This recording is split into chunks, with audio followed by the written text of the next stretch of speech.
The PPAI Expo in 2022 brought the promo industry back together and showed the strength of our industry. There was in-person networking, live education sessions, and new business opportunities available to thousands of attendees. Whether you're suffering from FOMO or itching to get back, we have some great news. Registration is now open for the PPAI Expo in 2023. There's no better way to kick off the new year than connecting in person with promo friends while growing your knowledge and finding ideas to bring back to your clients at the largest promotional products trade show. If that sounds like the perfect start to your year, then make sure you mark your calendar and register for the PPAI Expo in 2023 at Mandalay Bay Convention Center in Las Vegas. Exhibits open on January 10th through the 12th, and the PPAI Expo Conference is on January 9th. Don't miss this opportunity to invest in not only your business, but also in yourself. Visit ppai.org/expo to learn more and register.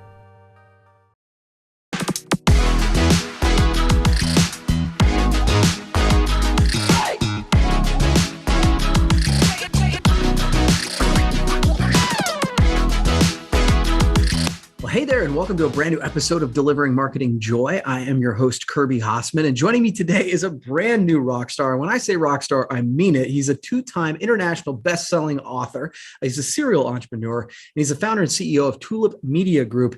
Andy Buyting, thank you so much for joining me. I am so excited to be here, Kirby. I love it, and I love your jacket. That's awesome. Thanks. I love it. The Tulip jacket. Right, it's exactly right. So one of the things I know is like every business leader, every business really is chasing the secret to sales, right? Like everybody wants to increase those sales. So one of the things I know about you is you help build a sales machine. You help other organizations do it. So how do you coach people to do that? The number one thing is so many companies, they segregate marketing and sales into two different silos, two different departments, two different people, incentivized by two different sets of metrics. And I'm a big believer in having one business development process. I don't even like to call it a sales process or a marketing process, because then the marketing person will claim ownership, right? Or the salesperson will claim ownership.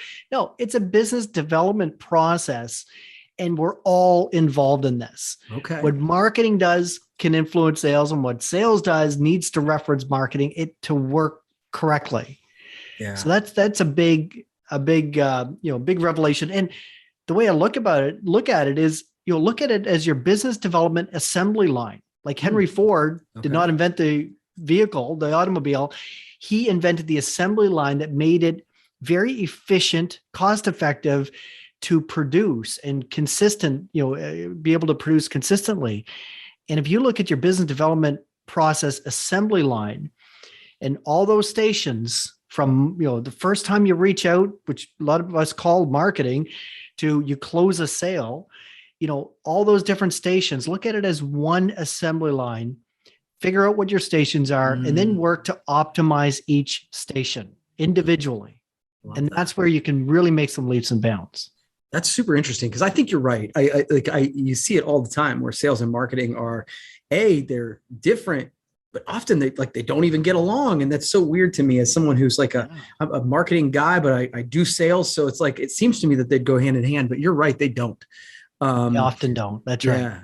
So, but you mentioned closing the deal. So once in your business development, right? Like, now I'm not going to call it marketing or sales, but once you get them into your funnel, what tips do you have on closing that deal? So that's where I'm a big believer. So somebody that I reference and look up to is Justin Rothmarsh. He wrote a book called The Machine. And in there, he talks about looking at your sales. And that's where, and I extended through to marketing, but your business development assembly line, like figure out what those stations are and then optimize each one. What I mean by that is, I'll use our company as an example, because I don't mind sharing our details, is we leverage digital marketing. We no longer do research or prospecting or lead development, manually ourselves as a company. Instead, we rely on digital marketing to find those leads, bring them into the funnel. And the first time we ever interact with a lead is when they raise their hand through our website. Right. and want to talk to us about what we're selling. And that's when, we'll jump on a qualifying call, which the purpose of the qualifying call is to learn about the client, the prospect, learn about their business, what their vision is and so on, to see if that there might be a fit. Then we do a product demo. And once we do a product demo to share what we can do for them, then we have a strategy call to talk about how it should best work and fit within their business model. And then it goes to a finishing call and then a closing. And to go through that process, what I say, the best way to close is optimize those stations. Those are all different stations. And Justin Rothmarsh in his book, The Machine, and what we reflect in our book, Double Sales, is, how do you optimize those stations? Because in our case, they most likely are conversing with 4 different people through that process. Right. So if you're a great door opener, be the person to take those introductory calls. If you're really know the product inside and out and can explain it in a simple terms, be the person that, leads the demo call. Right. If you're a good strategist, lead the strategy call. And, in my case, for instance, we have people in the company that are much stronger door openers than I am, but I'm a really good closer. So I'll come in at the end of larger deals and just close them. And that's what I'm really good at.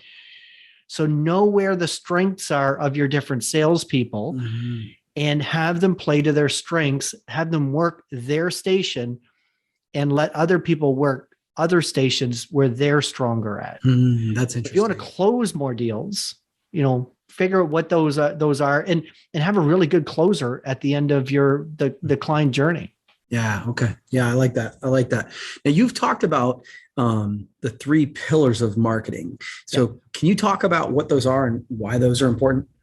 Sure. So with any communication, marketing is communication is marketing. And the 3 pillars that I see, and you want to be consistent across all 3, is your digital marketing, your print marketing, and your interactive marketing. Okay. The digital marketing, leveraging everything online, whether it's paid advertising online or content marketing and SEO, your website, all of that, your social media, all of that goes into creating your digital marketing strategy. Well, the way you approach that, and a lot of people are pretty good at that. They leverage keyword strategy to know what people are searching for. They leverage, the right messaging to attract the right type of individuals. But you want to get them into your world and position you as an authority. And the way you can further enhance that authority positioning is through print marketing. Okay. So when they learn about you online, and then they go and check you out, whether you have a showroom in a local community, in your town, or you're sending them something through the mail, your print marketing is what will give you a lot more credibility. Use digital marketing for the quick hits and to grab attention. Print marketing will establish credibility and will have longevity. So if you give someone a printed magazine or newsletter or book or anything, it'll actually raise your credibility. But then when they interact with you online and maybe they receive some print material from you, your interactive marketing, when they first talk or converse with any type of a sales representative or salesperson, they need to be singing the same tune, having the same messaging as they just learned through your digital and print marketing. So it needs to be consistent. A lot of companies, like we talked about, marketing and sales don't work hand in hand. Right. They work kind of in silos. And what happens often is marketing hasn't figured out their digital and their print is consistent and congruent and singing the same tunes and saying the same message. But then they talk to their salesperson. And if their salesperson is saying something different, you've lost all credibility in the mind of the client, of that prospect. Yeah. And you'll lose confidence in them as they're going through the journey. Yeah, I totally agree. Actually, Donald Miller is an author who I love. Donald Miller. Yeah. And he says, if you confuse, you lose, right? And that's what popped into my head when you were saying that. I'm like, because once you guide them down that and then they get to a salesperson, you're like, wait, am I still dealing with the same organization? Are the guarantees the same? I think that makes a ton of sense. So I like that. Yeah. Okay. So final question for you. What are some mistakes that you see brands making when they try and tell their story? And if you can, how can they fix it? So I'll tell one because I was thinking about this question, and I'll tell one that you probably heard. You've referenced Don Miller. And so the number one thing is they make them out to be the hero. I love it. Yeah. When the client, the prospect is the hero. Right. And there's nothing more profound. And I know Don Miller is a big advocate of this, philosophy. And I've seen it work so many times.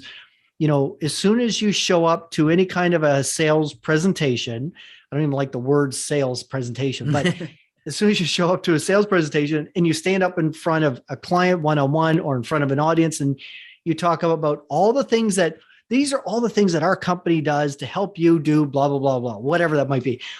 And as soon as you start talking about yourself and how you're going to help them, you're becoming the hero and they're going to lose interest. Yeah. Make them the hero. You're simply the guide. And, I love that they're Luke Skywalker, you're Yoda. Yeah. And one of the best piece of advice I got from Clay Clements, he's a big time copywriter.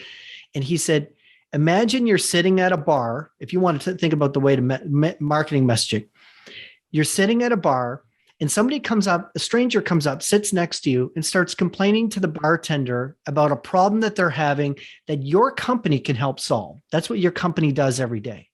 How would you approach them? Would you say, hey, John, is it? Listen, my name is Andy Buyting. I work for a company, Tulip Media, and this is what we do and blah, blah. You're going to lose them. Right. You need to meet them where they're at. So you need to start off and say, hey, John, is it? Yeah. Yeah. I couldn't help but overhearing. That's tough. Like you're having a hard time, getting new sales, you're having a hard time growing your business. Tell me about it. Right. Yeah. That's tough. And digital marketing is confusing. It's difficult. If it's a confusing world and there are people out there like I happen to work with a few folks that are actually pretty good at that type of stuff and can help guide you along the way. And actually a term that we like to use a lot is we'll help marketing managers look like superheroes. Let them be the hero. Yeah. You want to meet them where they're at and guide them. You don't want to stand up and be the shining, right. The knight in shining armor. You'll lose them because then they're not the hero of their own story anymore. Man, I think that's such great advice. And obviously when we're parroting Donald Miller, we're probably on the right track because he's got a great business advice and marketing advice. So where can people double sales? Kind of talk to me about where folks can find that book. Yeah. Double sales, zero salespeople. So the easiest way is we've got a page on our website for listeners of your podcast, and it's tm.media/double sales. Love it.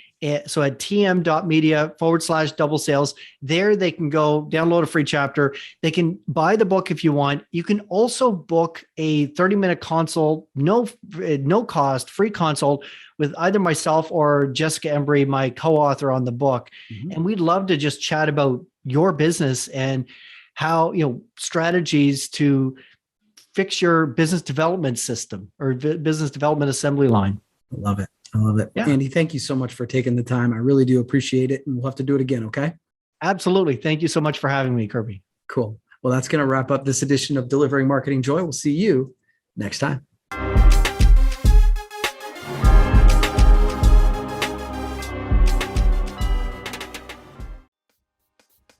The PPAI Expo in 2022 brought the promo industry back together and showed the strength of our industry. There was in-person networking, live education sessions, and new business opportunities available to thousands of attendees. Whether you're suffering from FOMO or itching to get back, we have some great news. Registration is now open for the PPAI Expo in 2023. There's no better way to kick off the new year than connecting in person with promo friends while growing your knowledge and finding ideas to bring back to your clients at the largest promotional products trade show. If that sounds like the perfect start to your year, then make sure you mark your calendar and register for the PPAI Expo in 2023 at Mandalay Bay Convention Center in Las Vegas. Exhibits open on January 10th through the 12th, and the PPAI Expo Conference is on January 9th. Don't miss this opportunity to invest in not only your business, but also in yourself. Visit ppai.org/expo to learn more and register.